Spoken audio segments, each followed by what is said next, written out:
Hola, ¿qué tal? Voy a hablar de nuevo de las anomalías climáticas, incluso si queréis de la situación casi apocalíptica que estamos viviendo en todo el planeta con las anomalías, vuelvo a usar la expresión, que se están produciendo.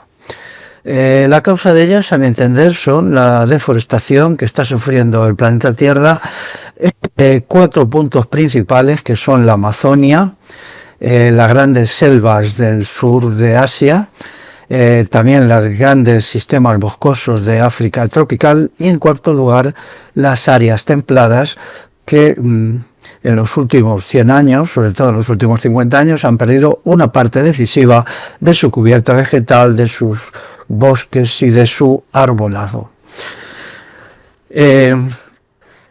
¿Esto cómo se manifiesta? Podría hacer una lista de 10 anomalías climáticas, que es la que voy a leer, de 50, de 100 incluso, pero he seleccionado, como digo, 10. Se manifiesta como sequías devastadoras. Se nos dice que la sequía es la consecuencia del calentamiento, pero es más bien al revés. El estudio detallado de las sequías demuestra que lo principal es la sequía que origina calentamiento. Luego tenemos las olas de calor tremendas, aterradoras. Por ejemplo, la de 2023 originó 47.000 fallecimientos en España. 47.000 fallecimientos. No son tan espectaculares como las muertes en las riadas, pero son 47.000 fallecimientos. Otros años menos, pero todos los años son varios miles los fallecimientos por el calor excesivo que se da en el verano. En segundo lugar tenemos las inundaciones, unas inundaciones tremendas que se están dando en todo el planeta, hoy en un país, mañana en otro, pasado en otro. En tercer lugar tenemos los huracanes. Los huracanes tienen una gran significación, no solamente por las muertes que producen, sino también por los daños físicos, destrucción de edificios y tal, y por cómo están contribuyendo con la expansión tremenda de la erosión eólica a la pérdida de fertilidad de los suelos. En cuarto lugar tenemos las tormentas de nieve y hielo, grandes tormentas que se abaten sobre un territorio, a veces incluso sobre áreas extremadamente cálidas de manera habitual, haciendo daños enormes y provocando, pues, por ejemplo, daños también a la flora, puesto que la flora ahora mismo vive una situación de sequías prolongadas, de huracanes que les dañan a los árboles, pero también de heladas muy fuertes, súbitas y grandes caídas de temperaturas que también les perjudican mucho. Luego tenemos menos nevadas y menos intensidad de cada nevada. Hay que tener en cuenta que en los climas templados se dice que año de bienes es porque es año de nieves. Entonces, si tenemos menos nevadas y menos intensidad de cada nevada, significa que los rendimientos de la agricultura pues están bajando, como en realidad están bajando, ¿no? Un dato muy significativo que los que niegan las anomalías climáticas olvidan siempre es los días de helada. En las zonas interiores de la península ibérica, hasta hace 20 años, 25 años, lo normal eran 4 meses de heladas. Eran noviembre, diciembre, enero y febrero, que son en total pues 120 días. Ahora, algunos años, pues las heladas no han llegado ni siquiera a 20, 25, se están reduciendo al 20%. Esto tiene consecuencias muy graves para la flora y para la fauna, puesto que una y otra han ido constituyéndose en espacios donde las heladas desempeñaban una función importante. Por ejemplo, las plagas agrícolas pues están creciendo muy rápidamente con la disminución de los días de helada. Luego tenemos la mengua y desaparición de los ríos, o casi desaparición, un fenómeno en todo el mundo, propio de todo el mundo. Los ríos pues dejan de correr, se estancan, ríos muy caudalosos se convierten en pequeños riatos y al final pues en verano dejan de correr. Esto pues es un problema muy grave.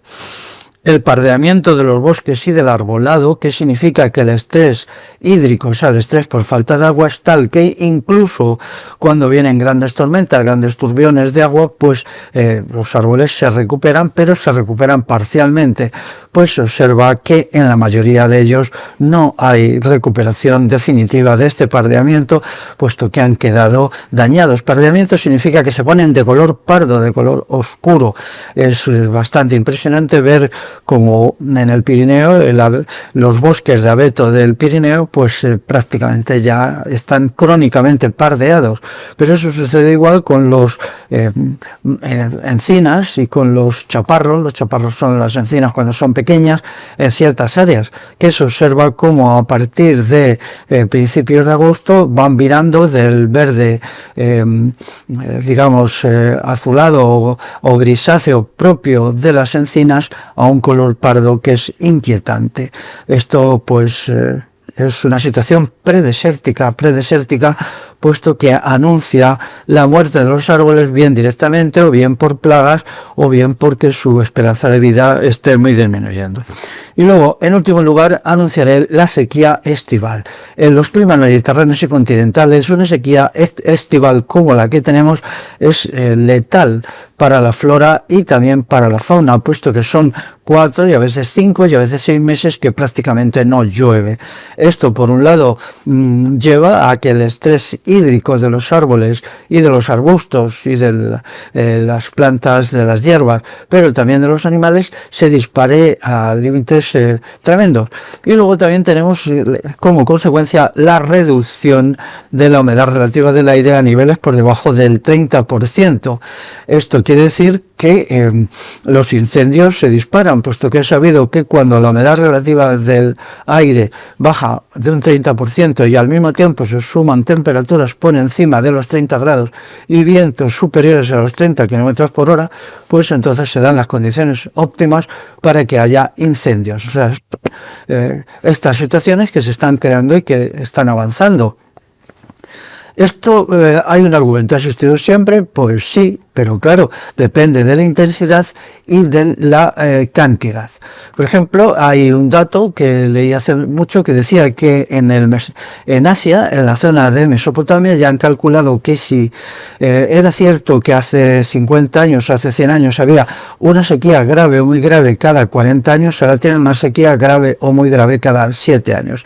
Aquí en el clima nuestro, Mediterráneo continental, con algunas áreas de Atlántico puro, pues sucede lo mismo. Es verdad que antes había sequías, que antes había pues los fenómenos estos de turbiones de nieve, etcétera, los que he ido citando, pero eran mucho menos, se daban mucho menos, sucedían cada muchos más años, con lo cual permitían que el medio ambiente se recuperase y al mismo tiempo tenían una menor intensidad.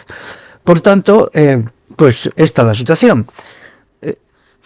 Las dos respuestas erróneas, equivocadas, a los problemas de las anomalías climáticas son, por un lado, pues la cuestión del efecto invernadero. Ya sabéis, los gases de efecto invernadero se acumulan y bla, bla, bla.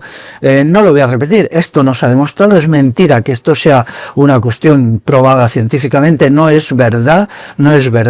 Lo científico no es lo que resulta de cálculos y proyecciones por ordenador, sino aquello que se basa en la experiencia. La ciencia es experiencial y experimental, no elucubrativa matemáticamente y tampoco basada en ordenadores. Entonces tenemos ahora una situación en que ya esto prácticamente nadie se lo cree, cada vez cuesta más a los científicos, entre comillas, y a los políticos contarnos lo del efecto invernadero, y entonces ¿por qué lo dicen? Pues primero para ocultar los efectos terribles de la agricultura industrial, del sistema de ciudad-estados y de la deforestación consiguiente. Es decir, tienen que dar alguna explicación de qué es lo que está pasando y se han inventado esto. Pero también les sirve para ampliar la autonomía energética de Europa, partiendo de la introducción masiva de los aerogeneradores y de los campos de placas solares. Lo que no hacen es forestar, y eso sucede también en la cumbre del clima en Bakú, en Azerbaiyán, en 2024. Es una vez más, vemos cómo llegan allí en sus jets todos los ecofanáticos, que no son nada más que funcionarios de los diversos estados muy bien pagados, todos los ministros, primeros ministros, presidentes del gobierno y tal, que contaminan muchísimo, se bajan de sus jets, hacen unos discursos anodinos, y esta vez han decidido entregar 300.000 millones de dólares a los países del tercer mundo para que ellos implementen allí sistemas no contaminantes, de las llamadas energías limpias o energías renovables. Ustedes sabéis que no son energías limpias, son energías altamente contaminantes, tanto la de los aerogeneradores y las placas solares, quizá más las placas solares, son muy contaminantes y muy tóxicas y hacen una destrucción medioambiental colosal. Están eliminando cantidades enormes de bosques y de arbolado, con lo cual están contribuyendo a crear lo que dicen evitar. Por lo demás, pues con este asunto se corre un tupido velo sobre el problema de la expansión de la agricultura, de la deforestación y del complejo terrible, terrorífico, devastador estado-ciudad. Las ciudades son la estructura física en que se basan los estados, y los estados crean ciudades, ciudades cada vez mayores, megalópolis cada vez más monstruosas, con lo cual pues la población se acumula allí, se crean megalópolis cada vez más grandes y espacios agrarios por todo el mundo cada vez más vacíos de gente, con lo cual fenómenos de destrucción medioambiental y por lo tanto de sequía se multiplican. Así pues, los que defienden esto, pues tenemos que decirles: vosotros sois los causantes, los cocausantes, unos más de los causantes de las sequías, de las inundaciones, etcétera, y de todas las anomalías climáticas que estamos viviendo. ¿Cómo tenemos que actuar? En primer lugar, criticando y denunciando esto, que es la política oficial de los estados y de las instituciones supraestatales. En segundo lugar, seguir oponiéndonos a las placas solares y a los campos de aerogeneradores. En tercer lugar, defender una agricultura comunal con una importancia enorme de la pequeña empresa. Y en cuarto lugar, forestar, que es, ahora veremos, las propuestas de la extrema derecha que están triunfando en América y en Europa, que es exactamente lo mismo. Son los mismos perros con distintos collares, tanto la versión institucional como la versión de extrema derecha y conspiracionista, pues lo que hacen es forestar. Ellos odian la forestación y lo que nos están llevando entre unos y otros, que como digo son lo mismo, los mismos perros pero con distintos collares, pues a una catástrofe climática, a un apocalipsis hídrico y climático. Vamos a ver los argumentos, entre comillas, de la extrema derecha, de Donald Trump, de aquí los partidos que en muchos países ya de europeos son mayoritarios, y pues tienen un apoyo enorme del capitalismo y de las instituciones estatales, pues niegan las anomalías climáticas. Para ellos no pasa nada y pasa algo, es un fenómeno transitorio y tal. Ya antes he leído las 10 anomalías, pero como he dicho al principio, pues puedo hacer una lista de 20, una lista de 50, una lista de 100 anomalías, comparando la situación actual con las que había simplemente hace 100 años.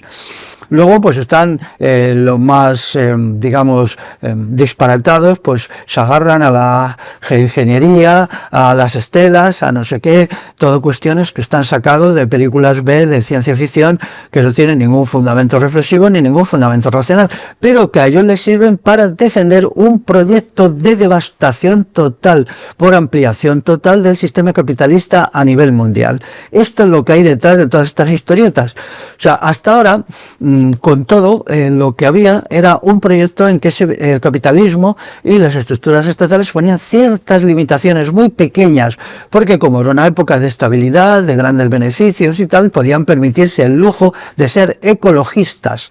Pero entonces ahora mismo ha habido un cambio brusco en la situación que hace que ya vayan, digamos, a degüello con el medio ambiente, y esto es lo que se esconde detrás de todas estas teoréticas que dicen que no está pasando nada, y si está pasando algo pues desaparecerá solo, porque son ciclos que existen en la naturaleza y todo esto, ¿no? Entonces pues ¿Qué es lo que dicen ellos? Pues lo que proponen es poner más tierras en cultivo todavía, muchas más tierras en cultivo.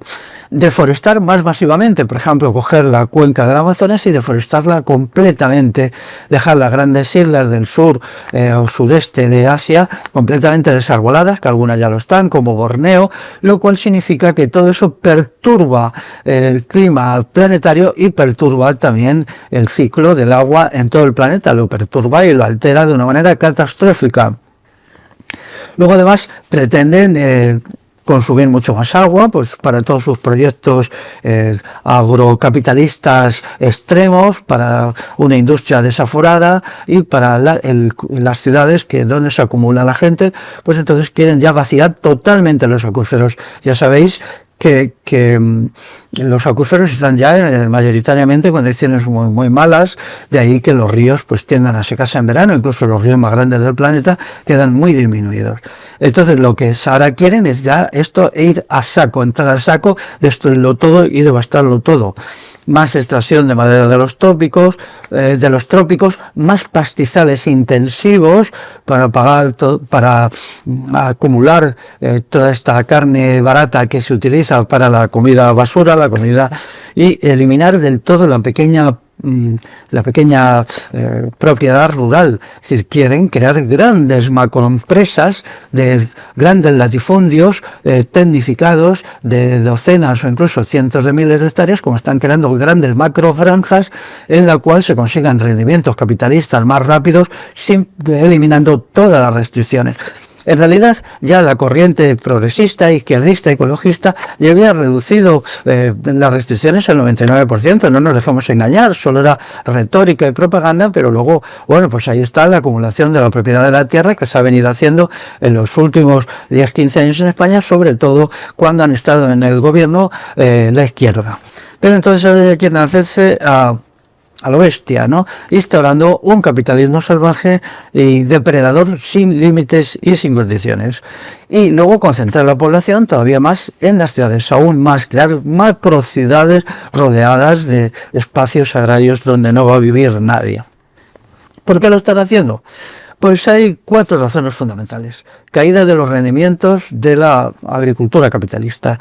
Esto es un asunto que ya se sabe. En general, todo el sistema capitalista está conociendo una caída de los rendimientos porque ha llegado a su final. Al final, el capitalismo está llegando a su final tendencialmente, cada vez es más inefectivo, más destructivo, pero menos productivo. Entonces eso en la agricultura es todavía más. No voy a entrar en explicar por qué la agricultura es todavía más ineficiente, pero eso es así. Entonces ya hay que quitarse todas las limitaciones o todas las que ellos se habían puesto. Porque el déficit de los estados es tan enorme que ellos quieren una expansión rápida de la agricultura y de los beneficios agrícolas para conseguir enjugar en parte este déficit por medio de unos impuestos que les proporcionen más rendimientos. O sea, también hay un proyecto para subir los impuestos a partir de unos beneficios mayores de estas grandes empresas que están creando en la agricultura. Luego está el problema de la Tercera Guerra Mundial, que ya está en las puertas, la guerra entre las superpotencias de un lado y de otro, de este y del oeste. Entonces necesitan lo mismo, necesitan acumular grandes cantidades de recursos alimenticios y tal para abastecer a los ejércitos, y lo tienen que hacer pues depredando el medio natural a lo grande. Y en cuarto lugar, y muy importante, todos estos defensores de la extrema derecha, de que aquí no pasa nada, pues es sencillamente impedir que se comprenda el mal que está haciendo el capitalismo y el sistema de Estado-ciudades en el medio ambiente. El medio ambiente está siendo destruido, entonces ellos lo tienen que ocultar porque ellos son defensores del capitalismo. Vamos a ver, el señor Donald Trump pues es un capitalista, es un gran capitalista, y la extrema derecha y los conspiracionistas están financiados por la gran empresa, por las grandes empresas, porque quieren, como ya digo, eliminar trabas. Entonces, ¿qué hacen con forestar? Nada, cero. los unos y los otros, el progresismo por un lado y las políticas institucionales y por otro la extrema derecha y el conspiracionismo convergen en que forestar no vale de nada. Ellos odian los árboles según una política que tiene en los últimos 200 años mucho predicamento. Entonces ellos odian los árboles, no quieren saber nada de los árboles, quieren destruirlo todo, quieren pasarlo todo a cuchillo, y entonces nos llevarían a un apocalipsis climático. A partir de la extrema derecha y de sus fuerzas, pues en muy pocos años el mundo estaría en una situación extrema por falta de agua. Por ejemplo, pues las ciudades que ahora mismo, que son muchísimas en todo el planeta, grandes megalópolis de 5 millones, de 10, de 15, hasta de 30 millones, algunas de personas que están allí metidas, pues se quedarían sin agua. Entonces vamos a ver, yo me pregunto qué van a hacer, porque ya en las condiciones actuales su situación de abastecimiento del agua es precaria, y me pregunto qué van a hacer cuando esto sea todavía más precario. ¿Qué tenemos que hacer ante ellos? Pues la actuación es la misma: denunciar sus formulaciones, demostrar sus falsedades, decir que negar el efecto invernadero no les hace mejores, les hace incluso peores. Rechazar el saqueo hipercapitalista del campo, todo este proyecto de los grandes latifundios y las grandes macrogranjas, todo ello hipertecnificado, tenemos que oponernos a él. Luego hay que hacer también, en la medida en que se pueda, una política de retorno al campo, es decir, abandonar las ciudades y retornar al campo para contrarrestar la tendencia de la extrema derecha a crear megalópolis cada vez mayores. Y proponer una economía agraria comunal como negación total de lo que es la economía agraria capitalista. Y finalmente, pues defender la pequeña propiedad. Todo esto que llevaría pues a un cuidado mejor del campo y a una forestación. La forestación es la clave, y como ya he dicho, todos los perros de un lado y de otro, que son los mismos perros, pero se cambian el collar para mejor engañar a la opinión pública, niegan lo más decisivo, que es, sin recuperar el arbolado, sin hacer que los bosques vuelvan a ser lo que fueron en algún momento del pasado, y sin reducir, por lo tanto, la agricultura capitalista, lo que equivaldría a reducir el volumen y el tamaño de las ciudades, la cuestión no tiene solución. Entonces avanzamos hacia un apocalipsis climático creado por unos y por otros, por otros y por unos. Muy bien, pues adelante con las bellotas y hagamos tareas de reforestación. Muy bien, hasta la próxima.